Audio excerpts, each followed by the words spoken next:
Vamos a otro tema, aquí en Noticias 24. La venta de viviendas nuevas en Chile se recupera un 17% este año y aumentaría otro 15%, es la proyección para 2024. De acuerdo a datos de la Cámara Chilena de la Construcción, se comercializarán casi 50.000 unidades este año y 56.000 el siguiente.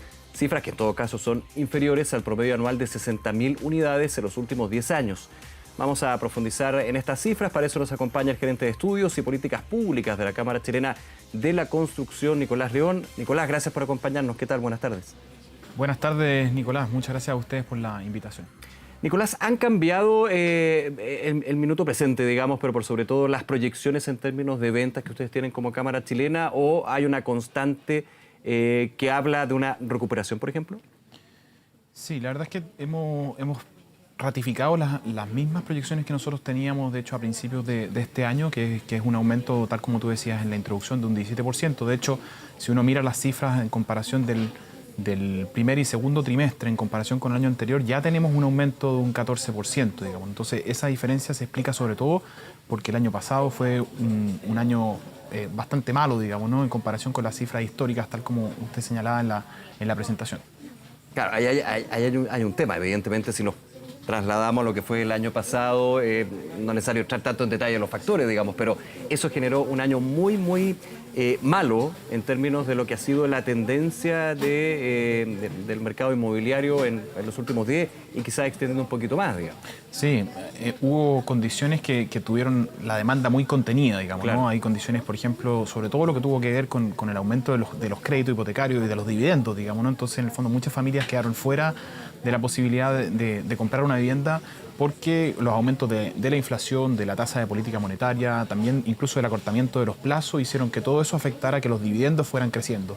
Y en la medida que los dividendos crecen, menos familias tienen la capacidad de poder acceder a una vivienda, y eso pegó directamente en la demanda, digamos, ¿no? De hecho, hoy día tenemos niveles de oferta bastante altos. Tenemos casi 108.000 viviendas a nivel nacional que están hoy día disponibles, de hecho 110.000 que están disponibles para ser compradas. No todas esas están terminadas. Acuérdense que muchas veces en el mercado inmobiliario hay algunas que están en blanco, otras en verde, claro. Bueno, algunas que ya están en terminaciones o terminadas, digamos, ¿no? De hecho, es como cerca del 25% de esas están tanto en terminaciones como terminadas, digamos. Nicolás, ahora si uno ve el 2022 y ahora el 2023, mencionabas lo que era desde el punto de vista del financiamiento, por ejemplo. Ahora ya con la caída en la tasa de política monetaria puede haber un impacto, digamos, en lo que son las tasas de, por ejemplo, los créditos hipotecarios. Se ha notado levemente, hay que decirlo. Pero en los precios de las unidades, ¿ha habido cambios o más bien se han mantenido estables con respecto a años anteriores? Tuvimos una escalada muy importante de precios al 2020, digamos, después entre el 2021 y 2022 una cierta estabilización, y yo diría que ya desde mediados del año 2022 hasta ahora hemos visto una baja, digamos, ¿no? Estamos una baja de cerca de un 4% si uno compara año a año, digamos, claro. Y eso indica que de hecho está siendo un muy buen momento para si es que uno está pensando en comprar una vivienda cuando se empiezan a estabilizar la inflación, como ya se ha venido haciendo, digamos, ¿no? Y por lo tanto los dividendos probablemente se van a mantener más o menos fijos, con precios más bajos, con una oferta considerable, como les contaba hace unos minutos atrás. Se configura un buen momento, digamos, para entrar a comprar, y justamente por eso hemos estado viendo mejores cifras de venta. Ahora, ¿no se proyecta también un aumento, digamos, en esa tendencia a la baja de los precios más allá del 4%, considerando esa oferta versus demanda que aún se mantiene de manera distinta?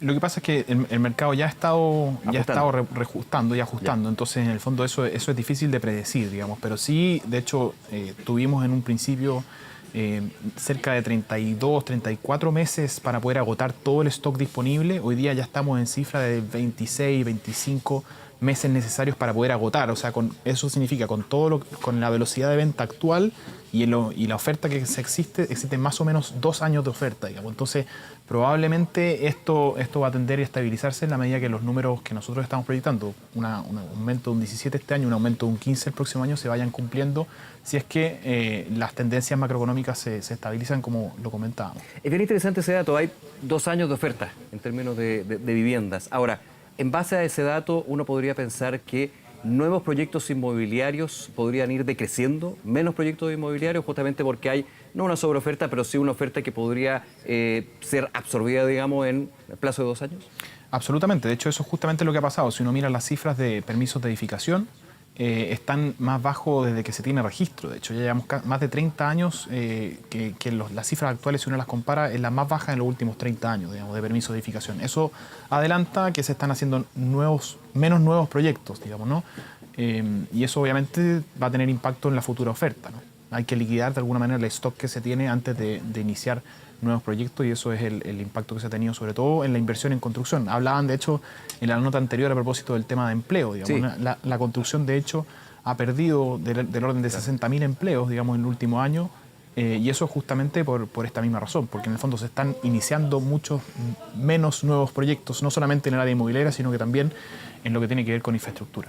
Me quedo ahí un segundo en términos de lo que ha sido el dato, estábamos revisándolo hace un rato, en términos de los despidos por necesidades de la empresa. Eso también tiene un componente importante dentro de la construcción por ese factor de que no hay nuevos proyectos, por lo cual la necesidad de la empresa es que no hay proyectos a futuro, digamos. ¿Eso lo han resentido con fuerza en los últimos meses? Absolutamente. De hecho, si uno compara este sector en general, en su peak antes del estallido social y la pandemia, ocupó cerca de 800.000 personas. Hoy día los ocupados en el sector construcción son del orden de 725.000, digamos. Es decir, hay una brecha de casi 80.000 empleos menos de lo que podría potencialmente ocupar el sector de la construcción, y eso obviamente es algo que a nosotros nos complica mucho, digamos, ¿no? Y es parte de eso, es por eso que hemos estado con las propias autoridades proponiendo alternativas y soluciones para tratar de reactivar el sector de la construcción, digamos, que está pasando por un momento difícil. Sí, voy a ir a esas medidas, pero solamente un detalle.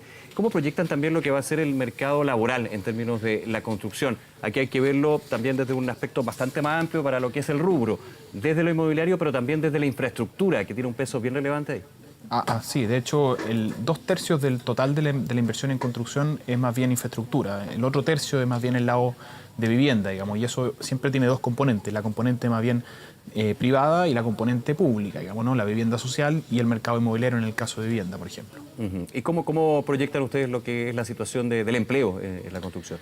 Bueno, estamos proyectando una caída, si uno lo compara año a año, diciembre a diciembre, de entre un 7 y un 10%, digamos. Ya. Y eso, obviamente, a diferencia de años anteriores, ¿es mayor o menor o está dentro de, no quiero decir tendencia, pero sí del escenario que estamos actualmente? No, de hecho, en general, el sector de la construcción, cuando la economía está bien, es muy pujante, está generando y cuando empleo. Está mal, todo lo contrario. Exactamente, es bastante cíclico, digamos, ¿no? Y eso es para nosotros súper preocupante, digamos, porque son 80.000 familias menos que podrían hoy día tener un empleo en el sector de la construcción que hoy día no lo consiguen, digamos, por la falencia o porque no existen nuevos proyectos, ya sea en el sector inmobiliario como en el sector de infraestructura. ¿Cuáles son las medidas más urgentes, podríamos decir, Nicolás Ligón, que ustedes como Cámara Chilena de la Construcción plantean para abordar esta problemática? Partimos, y eso es relevante, porque aquí hay una consecución de hechos de lo que puede ser la proyección de aumento en construcción de viviendas, pero también en términos del desacople que se da con la situación económica y con la generación de nuevos proyectos, en ese término. O la compra de nuevas viviendas, perdón, no la construcción, sino la compra. Sí. En el pasado, cuando hemos tenido momentos donde la demanda está muy deprimida, como actualmente lo es, se han hecho medidas bastante extraordinarias, como por ejemplo apoyos directos tributarios para las personas que hoy día están con un crédito hipotecario. Por ejemplo, el descuento de ese costo de tu base imponible cuando llegas al momento. O, por ejemplo, en otros países existen IVA diferenciado, digamos, para la compra de vivienda. En Chile, de hecho, no había IVA para las viviendas. Se implementó, de hecho, el 2016. Sí. Antes no existía, y cuando ese efecto tuvo un aumento al tiro de un 12% en el valor de las viviendas. El efecto ya se puede calcular. Entonces, por ejemplo, medidas que alivianen el efecto que tuvo el IVA y ayuden de alguna manera a bajar el precio de las viviendas, ayudarían sin duda sobre todo a la clase media, que es justamente la que no tiene apoyo en este tipo de temas, porque los más vulnerables en general reciben apoyo del Estado a través de los subsidios, y en general las clases más altas pueden apoyarse del mercado, bueno, de la banca, digamos, para poder acceder a un crédito hipotecario, pero ese sector medio es el que queda desamparado. Ahora, desde el financiamiento también para proyectos, aquí hay un tema y también había un llamado de la Cámara Chilena de Construcción para, por ejemplo, los bancos de seguir financiando o dando un escenario más favorable para el financiamiento en términos de proyectos inmobiliarios y proyectos de construcción. Eso también es un punto, ¿no?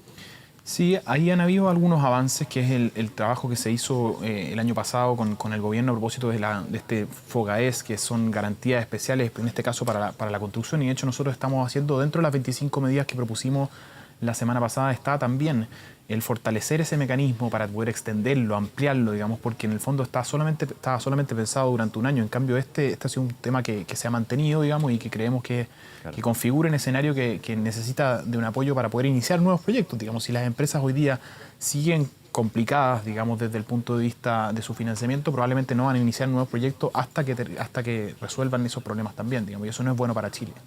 Nicolás León, gerente de estudios y políticas públicas de la Cámara Chilena de la Construcción. Gracias nuevamente por acompañarnos, Nicolás. Que esté muy bien. Muchas gracias a ustedes. Hasta luego, gracias.